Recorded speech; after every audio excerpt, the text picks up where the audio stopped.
Praise the Lord. Welcome to AIM. Guys, I am back with another chicken update. So, this is a poultry farm. I actually looked at it and I've already forgotten. How many weeks are we? This is the chart. We are 38 weeks, guys. 38 weeks. So, I wanted to give you guys a little update on how things are going, right? Basically, once they start laying, they're going to be pretty consistent about the routines and the things that are going on. But I think I have a couple of things I can give you, a couple of pointers. And yeah, so let's get right into it. We currently have 513 chickens here, I believe. We have 6 laying boxes, those being divided. The last ones we put in here were separated, just top and bottom, but not divided in the sides here. Now, the reason I wanted this box here is because they were laying a lot of eggs on the ground. But I think because we did not put it in here initially, they're still laying the eggs on the ground. Now, today was the most I got. I got 3 white eggs up here. I've been getting this one big brown egg in the bottom here for a while. But these 3 white eggs I got here at the top. The rest of the crate and a half about were laid from the door, the gate here, all the way to the corner. Now, another thing I wanted to show you guys is I have a broody chick. That's what I'm calling her. She's broody. I believe that means they just lay on the eggs all the time. Probably don't lay an egg. But what I've noticed is those are actually a little bit beneficial, because a lot of eggs were getting broken in this corner. If I can show you, they like to move the sawdust out of the corner, and that's where they lay. And then when they lay and it hits the cement, it cracks a little bit, and then they begin to peck it and eat it. This lady, watch when I try to pick her up. You hear her? She doesn't like to be touched or picked up. I still can pick her up. She won't peck me or anything, but she keeps the chickens away from the eggs. And since she has been over here in this corner, I've had less broken eggs. The other tip I would give you guys is you have to decide what's more important to you. Some broken eggs or you coming out here every couple of hours, right? So I do decide that, and sometimes I just take the hit of some broken eggs or, some eggs that they eat if I can't get down here early. Ideally, especially now that it's getting hot here in Ghana, ideally I should be getting down here around 9:30, and that's when my alarm's set. But honestly, I don't. It's probably about 12:30 or 1 right now, and that's the first I'm coming down here after the morning routine, right? I always check on them in the morning, make sure the worker has done what he is supposed to do down here, and then I leave it at that. Now, that being said, I picked some of these eggs just now, and I wanted to give you guys a couple of little tips. Now, when you get your sawdust, it won't always be clean, right? Missy's inspecting the crate, so I have to watch her. Sometimes you'll find string in there. Now, when they change the sawdust, which they've recently have, I should have noted it on my paper, but I didn't. I think I need to. When they change the sawdust, as you're picking eggs, as you're shaking the feeders, like I normally come around and shake the feeder And it gets the corn pieces to the top.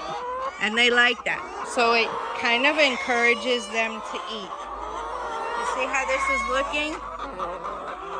So now when I shake it, see how it pulled up those bigger corn pieces? And they like it. She thought my finger was a piece of corn. So you see how good they're eating now? So there's another tip. When you come down to pick the eggs, if you can shake the feeders and get those corn pieces up, it encourages them to eat more, right? And they shouldn't eat too much, but they do need to eat and drink so that they will produce the eggs. Now, if you see trash, plastic, string, this can get tied around their feet, right? And cut off circulation if it gets tight enough. I just pull these out. I wear a little waist bag and I always just put it in the waist bag, right? So that I can throw it in the trash. So keep your eyes open for that in the sawdust, okay? Be mindful. The sawdust comes from a sawmill, right? Where people are working, where they use things. And sometimes when they're scooping up the sawdust, they can scoop up trash or whatever. So be mindful of that and keep your eye on it. Ideally, whoever puts the sawdust out should pick those things out, but it doesn't always happen.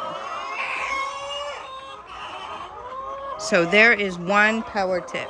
Okay, I have put the eggs up, and then I don't have to be mindful about what they're doing over here with them. Now, another power tip, but I want you to use caution with this power tip, okay? You do not want to get your ladies to where they're scared, they're rushing, they're hurting themselves, hurting each other to get out of the way. You don't want that, okay? Because if they bump in the back here where there's an egg and the egg bursts inside of them, they will die, okay? And then also you don't want to stress your ladies out, right? I mean, we're wanting the ladies to pop out an egg every day. You don't need to stress them out, right? Not the same thing, but you think of a pregnant lady. You don't want to just stress her out when she's about to have a baby, right? So, but that being said, and that caution given, I want to show you another power tip. Now, we are kind of crowded in here, right? We're a bit crowded in here because we have 515. But when I'm picking the eggs, sometimes it's hard to see the eggs because they're covering the floor, right? And then they do like to come around me and huddle around me and get under my feet. A power tip is take an old feed bag, right? Because for some reason they're really scared of these. But you don't do it hard. You just gently. And you see how they're moving? You see how they're moving out of the way? Right? They're moving along. So you can come along and look at the floor and see if there are any eggs there. So there's another power tip. Gently. Do not throw the bag, swing the bag, open the whole bag. Now I learned this from those who come when they're young and they come and they have to, there are certain vaccines you need to get for them if you choose to, and one being fowl pox. So when they came to do that, I learned that that's what they use. They use the bag. They don't get them too scared or anything like that. You see, they're not terrified of the bag because I don't terrorize them with it. If I terrorized them with it, they would be terrified of it. But if I was to come in here fast, throw the bag out. Let me show you what I'm talking about. Not inside there. I'll do it inside here. If I was to walk in there and throw the bag out and do this, they would be terrified of this, right? So I kind of just roll it up in my hand, right? Roll it up in my hand and make it a little bit small and let the edge hang out. I got stuck on my bag here. And I let the edge hang out so that it's just a little bit hanging down, and then I just gently wave it a little bit in front of me so that they kind of scoot along, right? Don't want to terrify them, but you want them to scoot along so that you can see that there's an egg on the ground, right? Another benefit of doing that is to make sure you see all your birds moving. It can kind of be difficult to just look out in the crowd and make sure everybody's moving, everybody's okay. Sometimes you might lose a bird. A bird might be dead and laying on the floor. And if you use that method and make sure you see the floor clear, right? Because when you're like this, even this, you can see the eggs. But when you're coming over here and you're like this, it's going to be hard, right? It's going to be hard. And when you're walking by, it's going to be hard. If one might have not made it, maybe under the feeder or maybe laying there, but there's a lot of birds around them, you won't be able to notice and you won't be able to take that bird out, right? So there's another power tip. And like I said, shaking the feeders, making sure they have water. They have water here. I'm gonna have to fill some of the water. So yeah, I will do that. I will refill these waters. Now the ones over here, I just know my birds, they won't finish these over here. They won't even get really low. So normally, typically, especially since we put the big drinkers in, typically I won't have to do anything with these. But typically these 4 on this side are the ones that I'll have to refill. I might even, depending on the time of day, I can even do it half full, right? So that is another power tip. I'm going to give you one more, which I think this would make 3, right? And here's, well, I wanted to show you something just by the way, but she moved. Sometimes, if you're beginning your poultry farming, right? Sometimes the chickens will look like they're dead. But they're really not. They're just stretched out. They're just sleeping and stretched out. So don't get alarmed. You know, just walk over and see how the chicken is, right? If you're unsure if they're not feeling well or something, you can just gently stand them up on their feet and then see how they react. You know, if they get up and run away, you know they're fine. Sometimes the way they lay and stretch their leg out, they look like they're dead. So that is that. Now, as you are picking your eggs, right? You see how Missy's laying right there, the white one? Sometimes they're more on their side with that leg stretched all the way out, and it definitely looks like they're not doing well. Another power tip is to keep your sawdust in your boxes clean. Okay, so in between the change of the sawdust on the floor, you want to get you some gloves and come in the boxes. There will be certain boxes that they poop in a lot, right? And certain boxes that they scoop out all the sawdust. It just depends. They get particular about their routines and the box they like to go in, right? And then the place where they poop more. You'll notice it's the same places. That's another thing. You'll notice typically they lay the eggs in the same places. Now, if you know they lay their eggs in a certain place and all of a sudden there's no egg in that place, or the eggs in that place are down or not there, and you have a worker, that might be a red flag you might need to keep your eye on, right? Also, animals can get in and eat the eggs, right? I think mice, they have some animal that's like a mini alligator crocodile thing here. That one really likes to get in the poultry farm and eat the eggs. Snakes like to get in the poultry farms and eat the eggs, right? So these are things you have to watch out for. Yeah, you have to watch for the signs, right? Pay attention. Get your routine down, right? And make sure you're paying attention.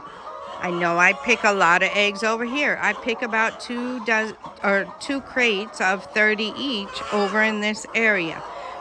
If I'm seeing that I have less eggs and all my eggs normally are about the same, except I have some less eggs over in there, there's a problem over there. Something's going on, right? If I see all my eggs where I'm supposed to see them everywhere else, and some are less over there, is something I need to watch for. I need to look for signs of an intruder, right? An animal or something. And then if you have like a huge poultry farm and you have a lot of different workers and stuff, you know, that might be something you might need to look into.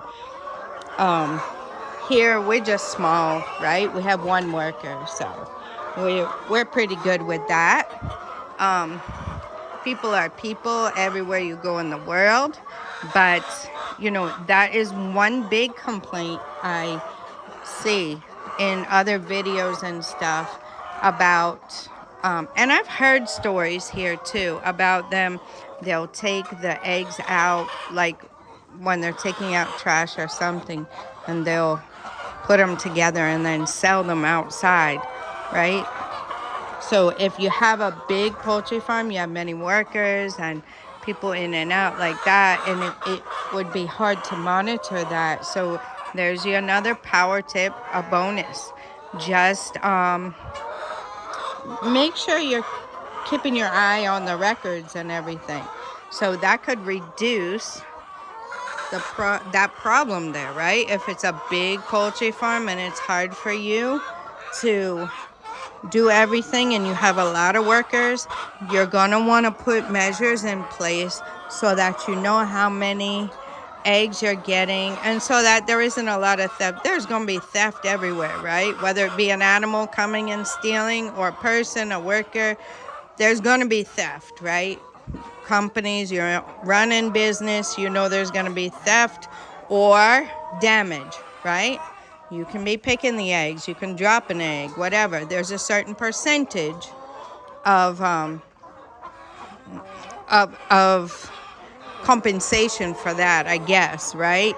You have to see how it is. But companies do that all the time. They have write-offs. They know there's a certain percent that will be damaged or stolen. So the same thing applies. Now, if you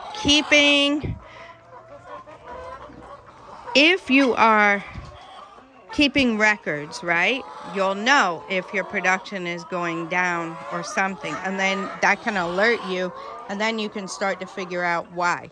First thing you would look at is, are the birds eating good? Are they getting water?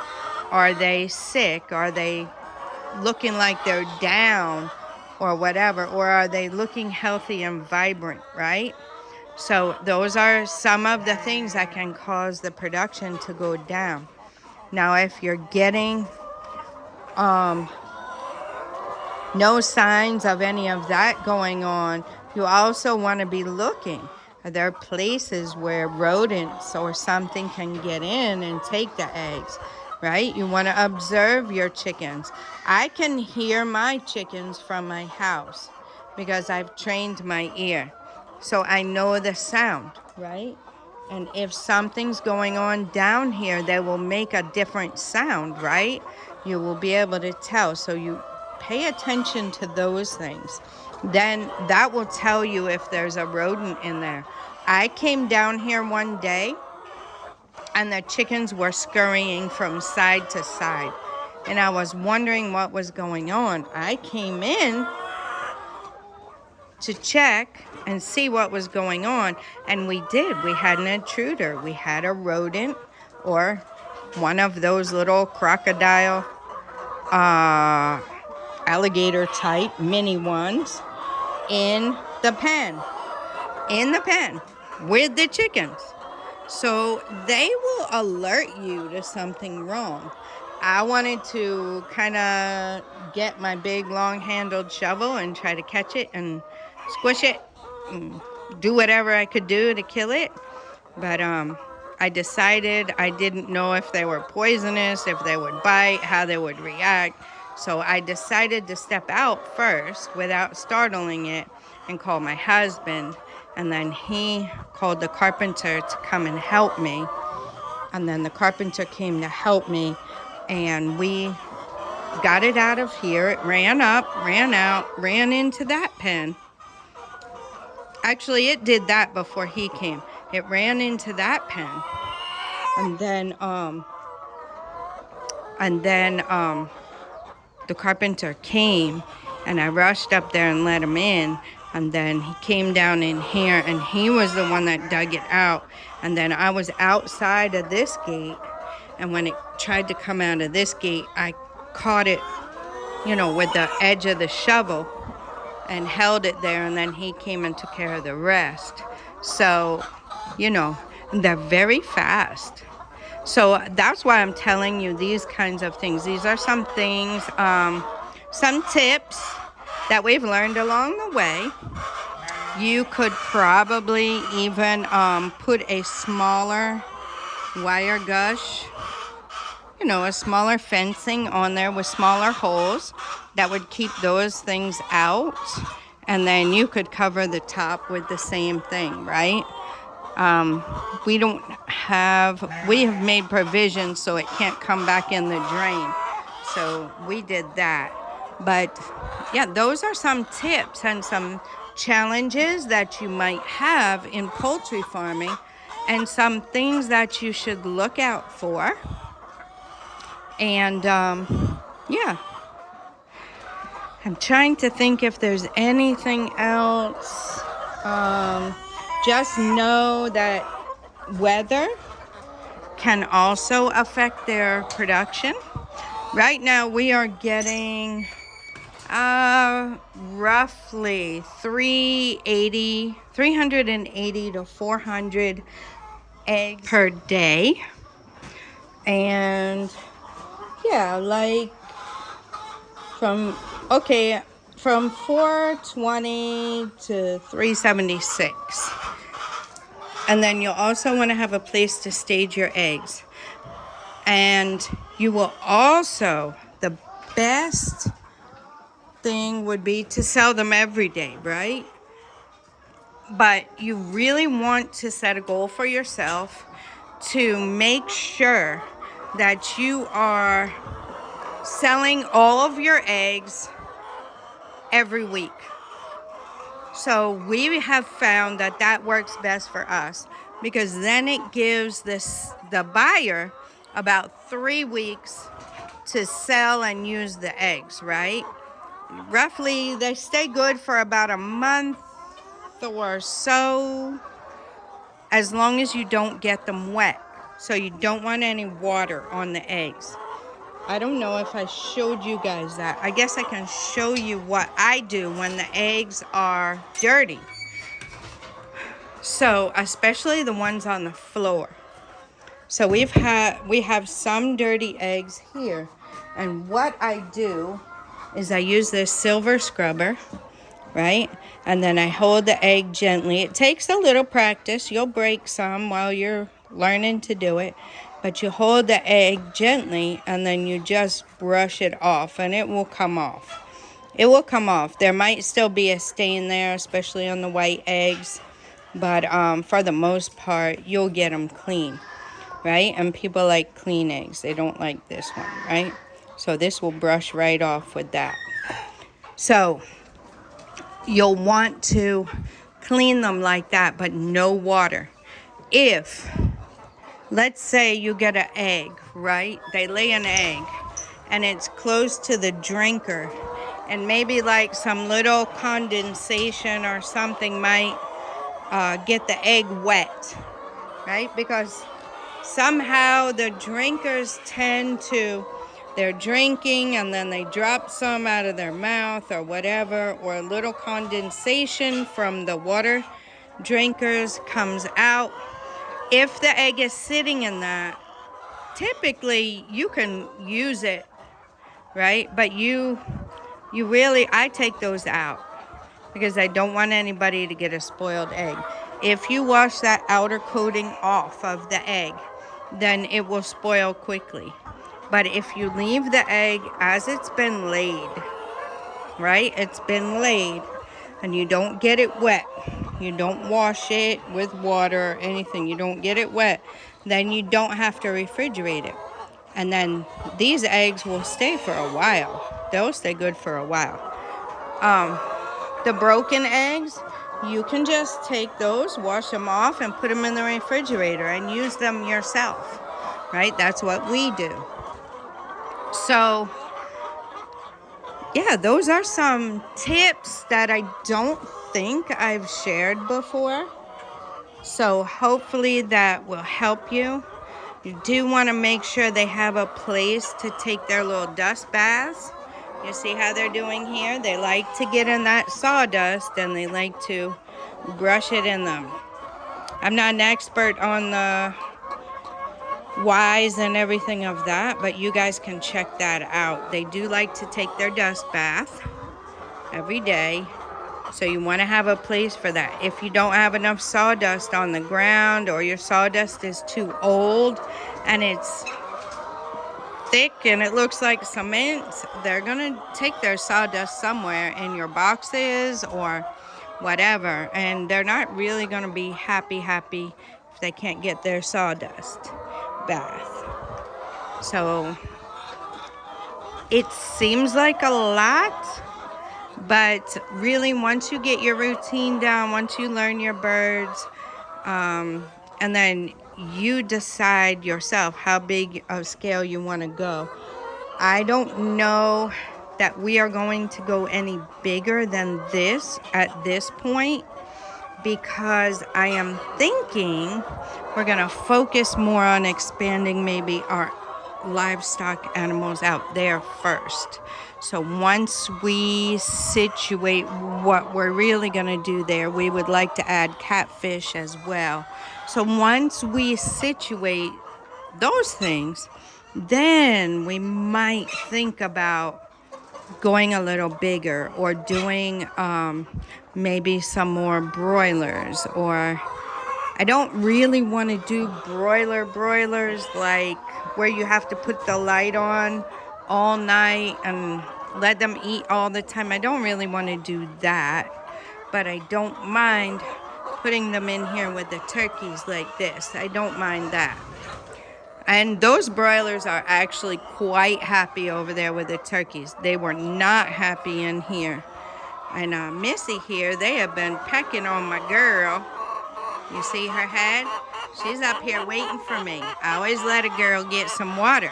And that's what they were doing to the broilers. So as soon as I come inside the pen, they're always looking for me. They're always looking for me so I can protect them so they can get food and water. So the broilers were doing that. Since they've been in there with the turkeys, they've been fine. I have one in particular that will jump up on the ledge. As soon as I come through here, she sees me. She'll jump on the ledge and wants me to pet her. And you know, I've gotten close with them because I always protected them, right? I wouldn't let the ladies bully them. But anyway, yeah, you have to watch out for that too. She probably isn't laying. That's probably why they do that to her, because she's probably not laying. I could separate her and see if she's really laying or what, but I haven't done that. And the same with the broody chickens.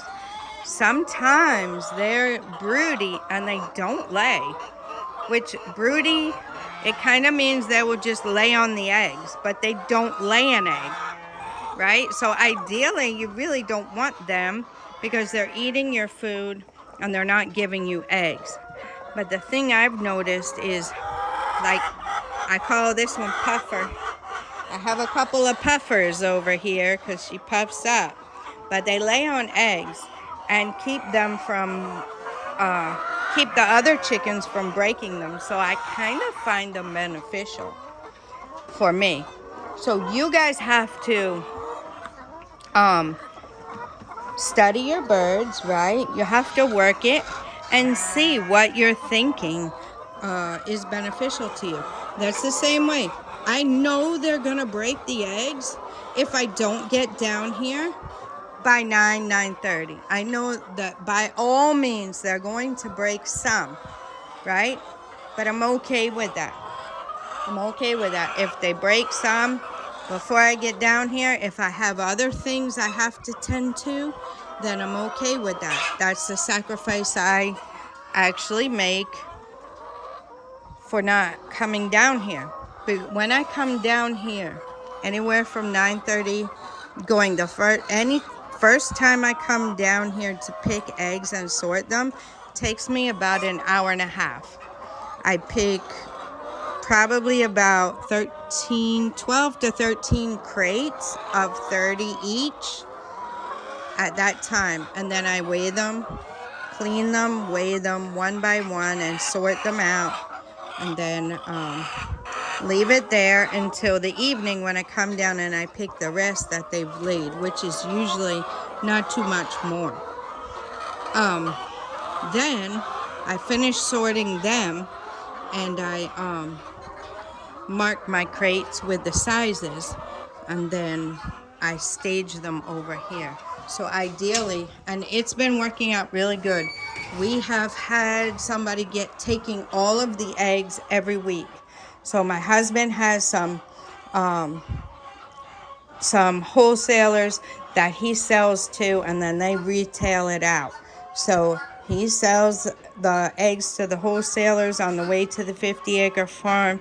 We take our eggs, pack them up really tight with rubber bands and a top, and pack them in the truck good with the poultry bags, and he delivers them and on his way to the 50-acre farm.